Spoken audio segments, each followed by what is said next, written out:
doon sa pagsunod sa utos ng Diyos. Hindi siya tumigil doon.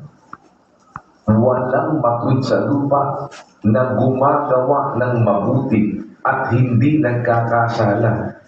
O hindi napipigil ito sa kabutihan. Pero pag napipigil ka na sa kabutihan ng kasalanan, dahil ang kasalanan ay pampigil sa kabutihan, ang inyong mga kasalanan ang nagsipigil. Di pumipigil yun sa kabutihan. Huwag kang papipigil. Dahil wala namang matwid sa lupa na gumagawa ng mabuti at hindi nagkakasala. Pero pwede kang pigilin sa kabutihan ng kasalanan. Pag nagpapigil ka sa kabutihan, dadating ka sa kasamaan. Pagka nandun ka na sa kasamaan, mahihiwalay ka na. Hindi ka lang mapipigil. Iba kasi napigil sa nahihiwalay. Naintindihan mo, Brad Rodel? Opo, kuya, yung napigil pa lang yun. Hindi pa nahihiwalay. Pag nahiwalay na yon, wala ka nang pipigilin doon. Wala na siya doon sa linya na yon, kuya. Hiwalay na eh. Sa nasasama-sama. Diba? Hiwalay na. Oh. Hindi ka basta napigil. Nahiwalay ka na. Opo. Kaya, para huwag kang maghiwalay, huwag kang papipigil. Opo. Huwag kang papipigil. Ang pigilin mo, yung kasalanan, hindi yung kabutihan. Kasi yung kasalanan, nagsisipigil sa'yo sa kabutihan. Diba, no? Baliktarin mo, yung kabutihan, maghihiwalay sa'yo sa kasalanan. Opo. Dahil yung pagkatakot sa Panginoon, yung kasing pagkatakot sa Panginoon, pagsunod sa utos eh. Yung pagsunod sa utos, mabuti yun eh. O kaya yung kabutihan, yung pagsunod sa utos, pipigil naman sa iyo sa kasalanan. Kung yung kasalanan, pipigil sa iyo sa kabutihan. Yung pagsunod mo sa utos, yung mabuti na pagsunod mo sa utos, pipigil sa iyo sa kasalanan. O pagka magpipigilan yung dalawa, ano dapat naman na eh? Diba? Opo yan. Oo. Ano dapat na mapigil?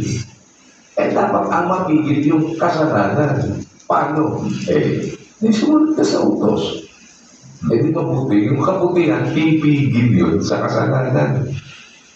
So it's a matter of alin ba ang pagpapatuluyan mo? Saan ka ba magpapatuloy? Yung gumagawa ng mabuti, ibig sabihin nagpapatuloy sa mabuti yun. Iba yung ang pagpapatuluyan mo, yung kasalanan. Pag ang pinagpatuluyan mo, yung kasalanan, di doon ka hindi na-break. Anong dulo? Kasamaan. Pag ang pinagpatuluyan mo naman, yung kabutihan, ano ang dulo? Di kabutihan, mabuti. Kasi kasalanan, pipigil sa'yo sa kabutihan. Yung pagsunod sa utos na mabuti, kabutihan, pipigil sa'yo sa kasalanan. Pagka ang napigil yung mabuti, na-overwhelm ka ng kasalanan. Diba? Kaya nga, tingnan mo, no? Daiginin nyo ng mabuti ang masama. Di daigan yan, kapatid. Tama po. Pag nadaig ka ng masama, mapipigil ka sa mabuti. Pero pagka hindi mo pinapigilan yung mabuti, madadaig mo yung masama. Dahil na mga kapatid na Rodel. Paano? Paano kang hindi mapipigil? Brother Rodel, sa kabutihan. Paano kang hindi mapipigil sa kabutihan? Huwag kayong mapagod.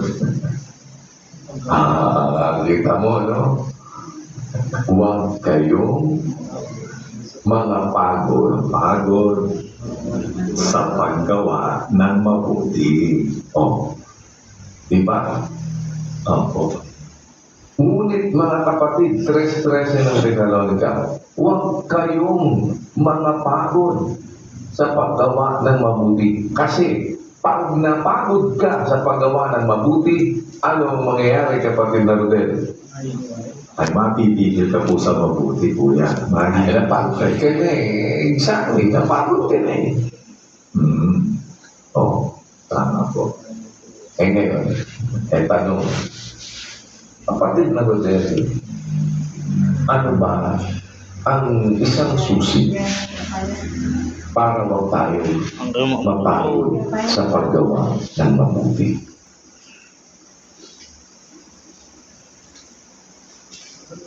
Ang isang naaalala ko po, para huwag tayong mapagod sa paggawa ng mabuti, kailangan lumakas yung ating resistensya.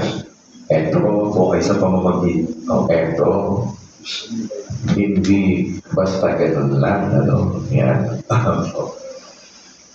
Eto, tugtungan mo.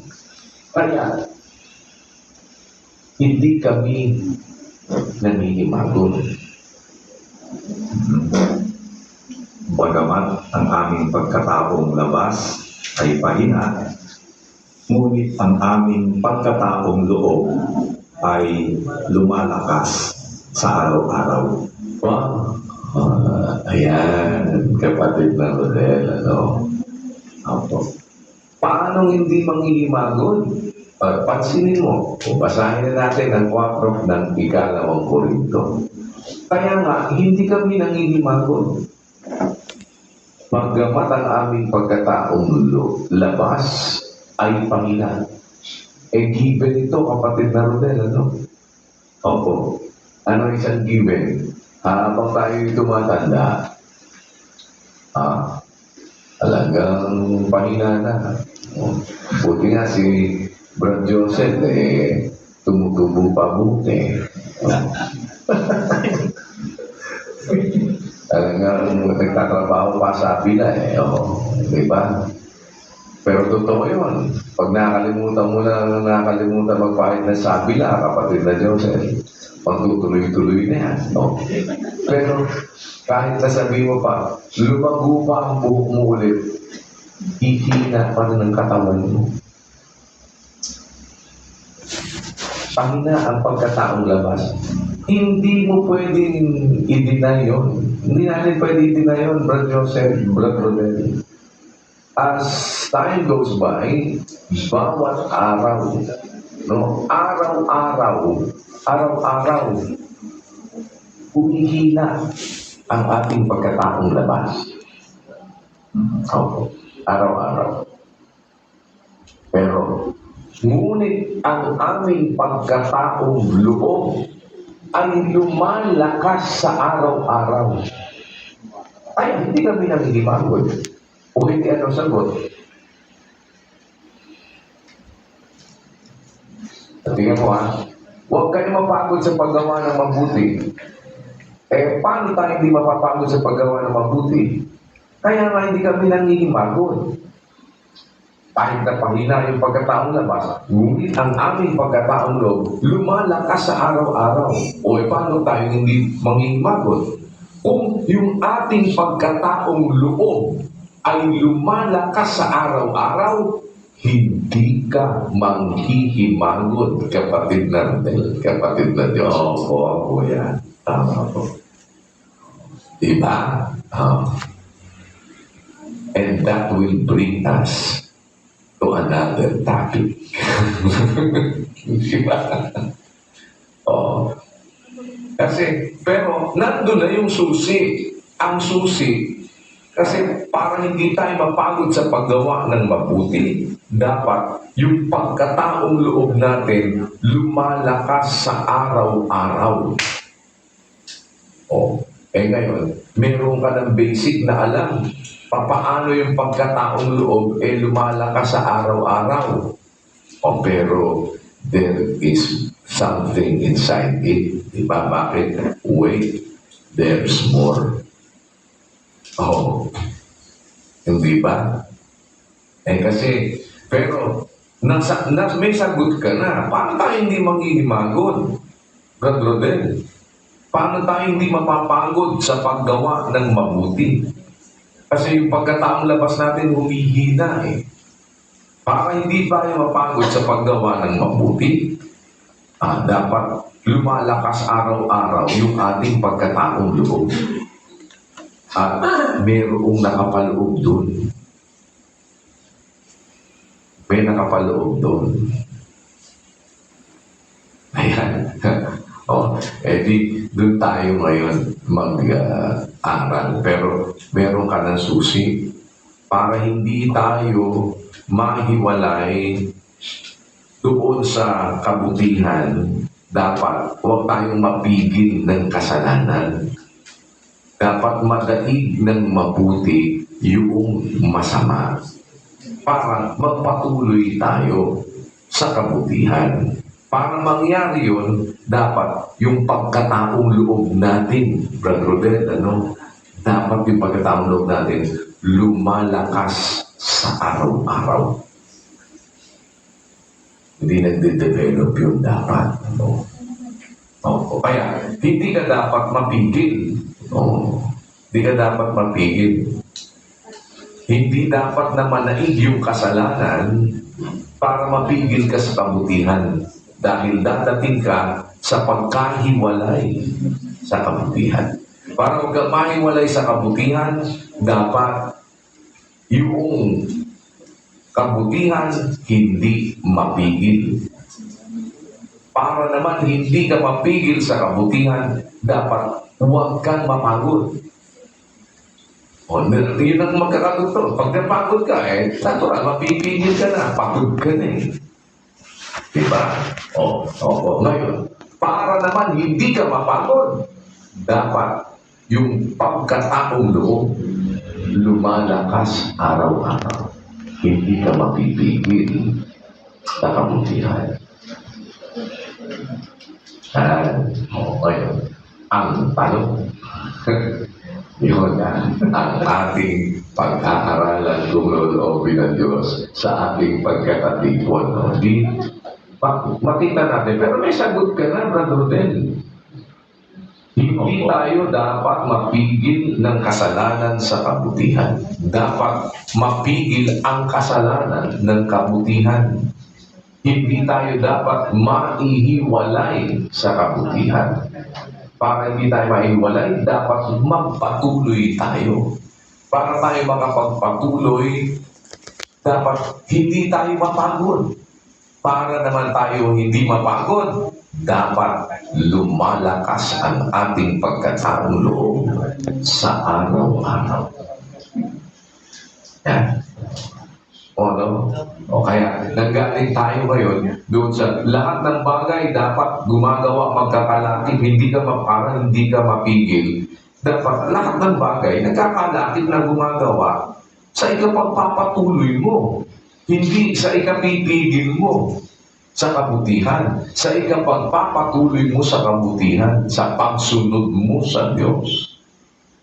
Kita mo, kapatid na Rodel, kaya yan pa ay sabihin mong pagsubok, kaya yan pa ay palo. Ibig sabihin, kapatid na Rodel, may realidad na walang matwid sa lupa, gumagawa ng mabuti, hindi nagkakasala. Dapat hindi ka mapigil doon sa paggawa ng mabuti. Dapat gumagawa ka pa rin ng mabuti. Hindi napipigil nung kasalanan yung paggawa mo ng mabuti. Nadadaig ng mabuti ang masama, na overwhelm yun, napahihinto yung kasalanan, nai-stop yung kasalanan, hindi yung kabutihan ang nai-stop. Babaliktarin mo ngayon, kung yung kasalanan ay pumipigil sa kabutihan, dapat pigilin mo ang kasalanan ng kabutihan, ng pagsunod sa utos. Para magpatuloy yan, hindi ka dapat mapagod. Para hindi ka mapagod, dapat lumalakas ang ating pagkataong loob sa araw-araw. Pagkataong loob, dapat ang pinag-uusapan, Brother Rodel. Dapat yun lumalakas araw-araw, yung pagkataong loob. Dahil ang reality, ang pagkataong labas, hihina. Pahina ng pahina. Ayun, diyan tayo ngayon mag-aaral. Kaya po, sana nagkakaroon tayo ng idea po, mga kapatid. Huwag natin pabayaan po, mapigil tayo sa kabutihan ng kasalanan. Dapat mapigil na natin ang kasalanan ng kabutihan. Para makapagpatuloy tayo sa kabutihan, dapat huwag tayong mapapagod. Para huwag tayong mapagod, dapat ang ating pagkataong loob lumalakas sa araw-araw. Yun ang ating inidevelop. Yun ang ating susubaybayan. Yan ang ating pag-aaralan na patuloy sa tulong at awa ng Diyos. Kaya, alam mo, itong nakaraan, ito, isang kapatid na, ito iiwanan ko sa inyong kaunti. Sige, kapatid.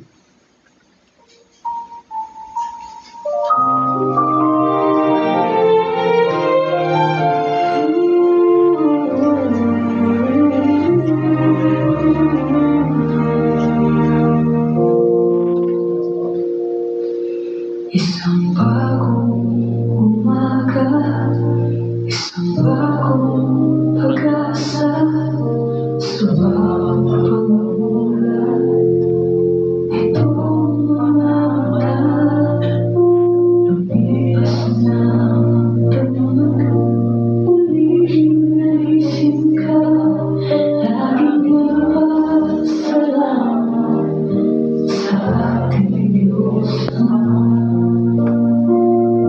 Salamat sa bagong araw, salamat at nasilayan, salamat at pag-ibig mo laging nararamdaman, salamat ay iniaalay sa lahat ng kabutihan, sa iyo Ama ang papuri at lahat ng karangalan. Kung ako'y sinasaway minsan, nagwiwikaan. Kung ako may hinahampas, ito'y iyong pagmamahal. Kung ako'y itinutuwid sa aking mga kamalian, tinatanggap na may kailangan ito'y pag-ibig na tunay. Dalangin ko sa tuwina, lagi akong kahawagan, nangangakong magsisikap na gusto'y mapayag. Gustong kong alagin, mananatilihan, sila mo'y aking tanggap. Sa puso ay iingatan. Kapatid na Josel, hindi salamat sa Diyos. Mananatiling sa Diyos ang lahat ng karangalan at ang pinakamataas na pagpupuli ang pakailanman. Salamat sa Diyos sa pagkakataon. Minsan pa po makapaglingkod sa inyo. Magandang araw po sa inyo lahat.